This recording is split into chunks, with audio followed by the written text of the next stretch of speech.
Here we have a new 2026 Ford Ranger. Now this one comes in the Raptor trim level. Marsh gray is the paint, and then we have ebony leather trimmed interior. For the powertrain, we get a 3-liter twin turbocharged V6 engine, and that's made it to a 10-speed automatic transmission.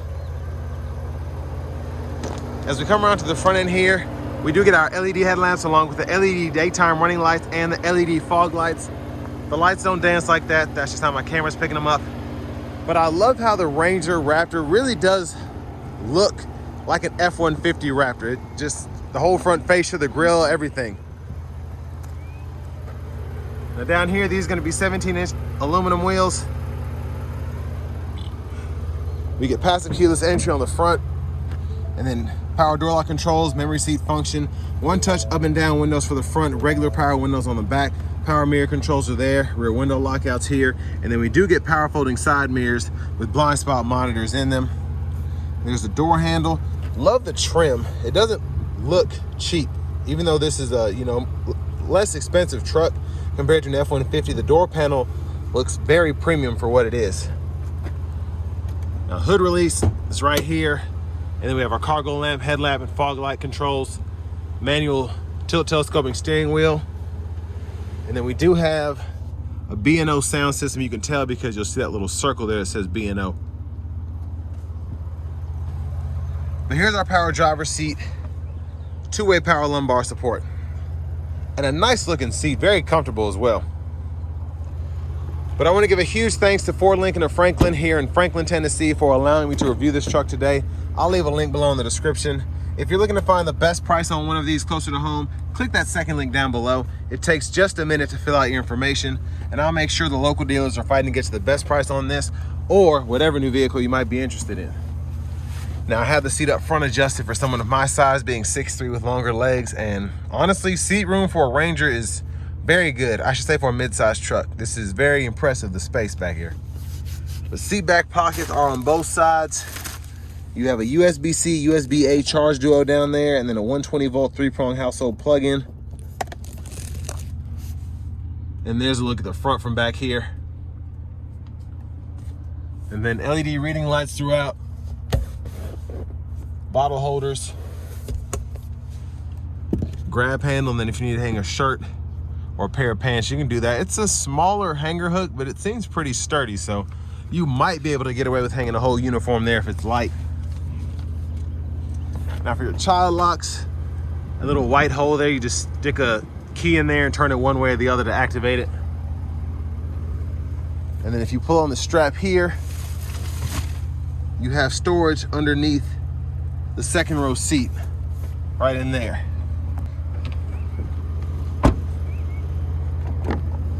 Fuel fillers right here.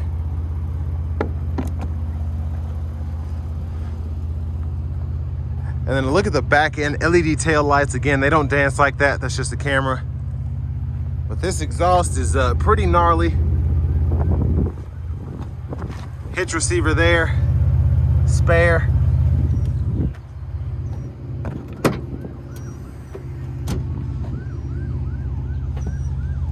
And then a 120-volt 3-prong plug-in there.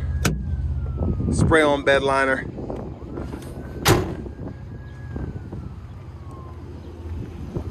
Now, as we come around to this rear passenger side, just a quick look from here.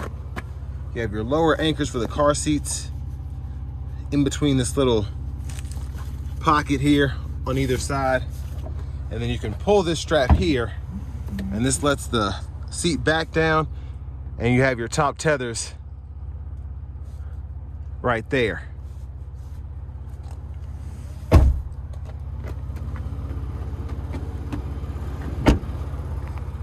But here's a quick look at the window sticker. Y'all can pause anywhere to take a closer look at anything.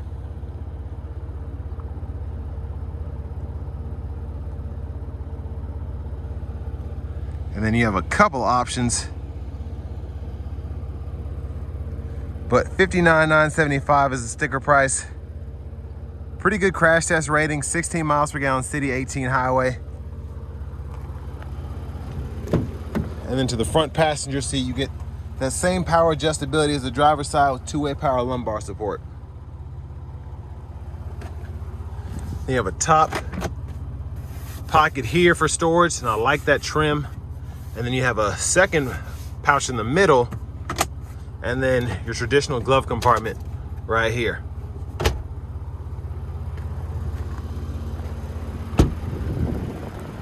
Now, as we come back around to the front end, just a quick look in the engine bay.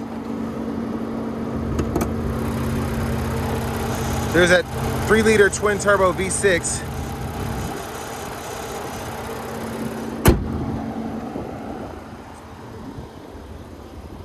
And then before we hop in the driver's seat, I'm just gonna show off the blinkers.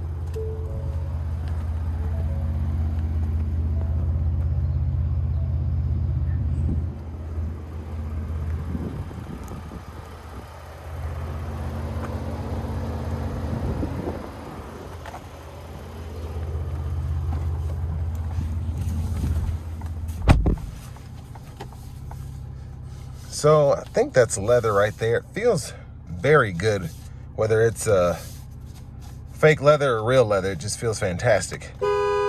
There's the horn. Now over here to the radio, we get AM, FM, XM, along with Bluetooth, wireless CarPlay, Android Auto compatibility. There's our front camera there. We have a bird's eye view. And then the backup camera right there. Guidelines follow you as you turn the steering wheel. Now, if you go over here, these are the settings. So your controls are there. If you want the automatic brake holds, you can do that. Driver assistance, if you want to go in here and change the adaptive cruise control from normal to adaptive, vice versa. If you want to turn the lane centering on or off, you can do that. General settings here, you can change your language, and then your temperature measurement units, the miles measurement units, the tire pressure, all of that you can update to your liking. And then here's kind of the apps menu, if you will. So you have zone lighting, towing, the Android Auto, the radio, the navigation. Of course, to get full usage of that, you do have to have a subscription. And then down here we have our dual zone automatic climate control, so we can set the dual mode there, 3 stages of auto, adjust fan direction here, turn the whole system on or off. You have a heated steering wheel toggle there. And then you can also pull it up here and turn that on or off. You get 3-stage heated front seats too. Fan speed can be adjusted there. Set it to off. Same with the temperature here, but you also have knobs down below, which is nice. So you can adjust the temperature for either side. Fan speed there. Now to cut it off, you do have to hit the power button there. You can't just dial it down like you can on the screen. Hazards are there. Then you have a volume knob. You can click that to turn the audio off. Wireless charging pad is here. Then you have a USB-C, USB-A duo there. A couple storage pockets, bottle holders, and then for the shifter, you grab this button on the back and you pull reverse neutral drive, and then you have a button on the side for manual, and then you can use the paddle shifters behind the steering wheel to go through those gears. And sometimes I do get confused, but you get used to it once you have this vehicle, but I always want to hit this button to shift it forward or back. But electronic parking brake, pull up to engage, hit the brake, press down to disengage. Your parking settings are here, so you can toggle those sensors on or off when you hit that. Traction control, auto stop toggle, and then this button helps you kind of like an off-road mode, if you will. You can pull up the tire pressure sensors and that camera and all that. Now for your drive modes, you use this knob here. So you have your normal, sport, tow haul, and then your slippery, and then the off-road, Baja, and rock crawl mode there. And then within this here, you have the trailer backup guide, and then automatic 4-wheel drive, 2-wheel, 4-high, 4-low there. Center console cubby space has a removable tray and a 12-volt. And then up here, your lights. That's the switch for the power sliding rear window. Sunglasses holder. 6 aux switches you can hook up to. And then your garage transmitters here.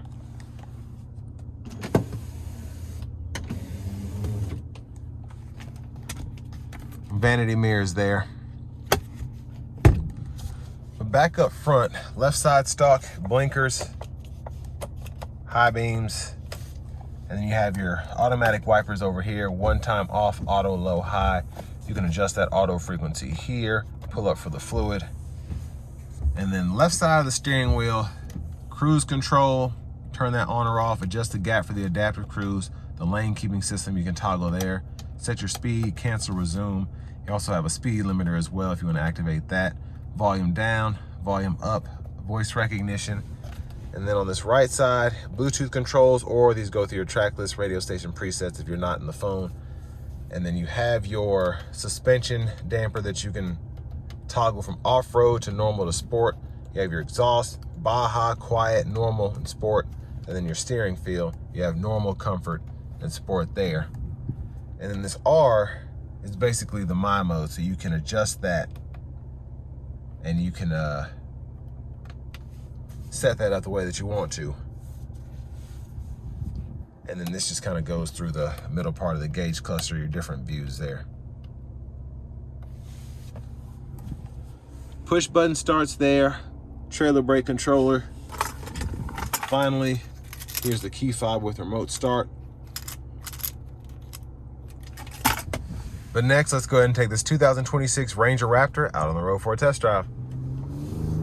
So starting the test drive in this Ranger Raptor, this truck, and I've driven a 25 model year, but this truck is just so quick. Everything about it is, it's hardcore, specifically in the sport mode. So you get the engine wanting to rev hot, the transmission's very snappy, the steering feels very sporty, the suspension dampers gives you that kind of off-road oriented feel, almost like a built street truck. And this is just a very well-made pickup for the money, I think.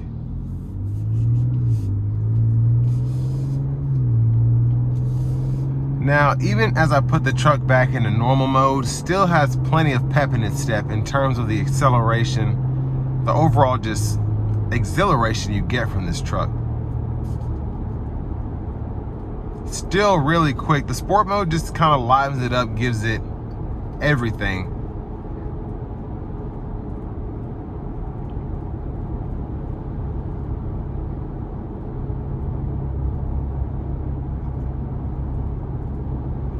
And under light throttle, pretty quiet in the cabin. Road noise is a bit prevalent just with these tires, the lift and everything, but I mean, it's a hardcore truck, and it's what you expect from a truck. And I think it'll honestly exceed your expectations in most instances when it comes to fuel economy, when it comes to acceleration, when it comes to overall comfort. It's a pretty it's a nice truck.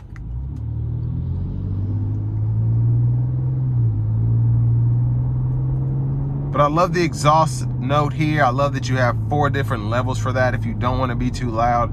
What's crazy is the sound of the exhaust is phenomenal, but even in the Baja mode, I don't feel like it's overly loud. So I just find it interesting that you're able to have 4 different modes in terms of the exhaust note you get here. I feel like there are other cars out there that might need help with this, and they don't have these different levels of exhaust sound modification, but like I'll put in the Baja just so you can hear it.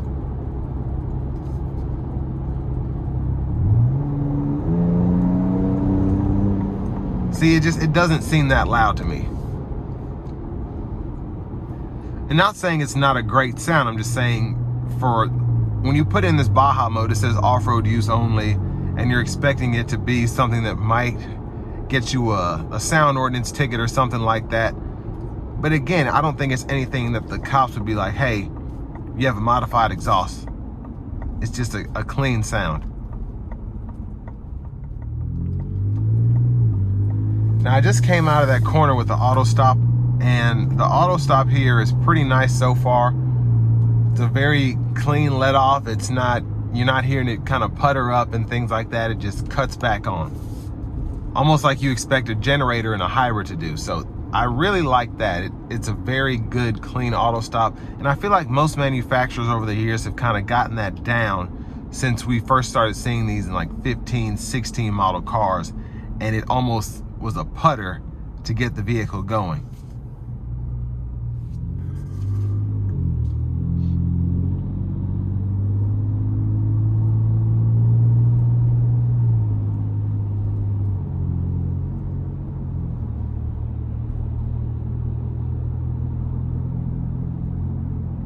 Now, overall drivability here, it's very simple. Being behind the wheel, it doesn't feel like, it reminds me of the F-150 Raptors. If you're used to driving an F-150, this isn't a huge learning curve. You don't feel like you're getting in a modified or souped up pickup truck that's gonna be difficult to handle. This feels just like an off-road ready, I should say an off-road oriented pickup truck, an off-road oriented Ranger, let me put it that way. And the same with the F-150 Raptor. That just feels like an off-road oriented F-150. It doesn't feel like something totally different in every good way, if that makes sense. So it still feels like an F-150 or like a Ranger behind the wheel in terms of the space, in terms of the usability, even the layout of the controls. It still drives like a Ranger. You just have a bit more power with this 3-liter twin turbo as opposed to the 2.3 turbocharged engine in the standard models.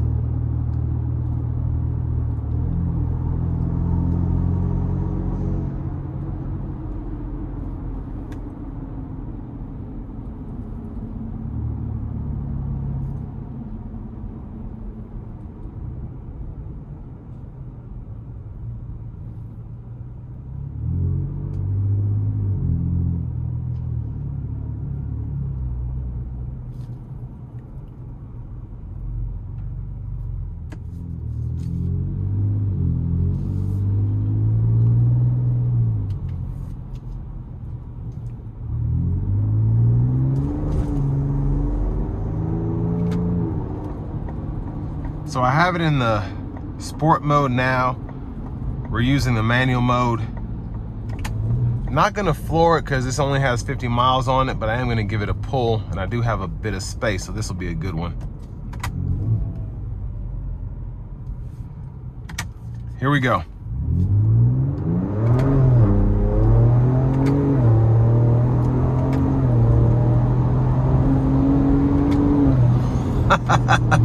Yeah, it's exhilarating. It really is. Just a fantastic feel.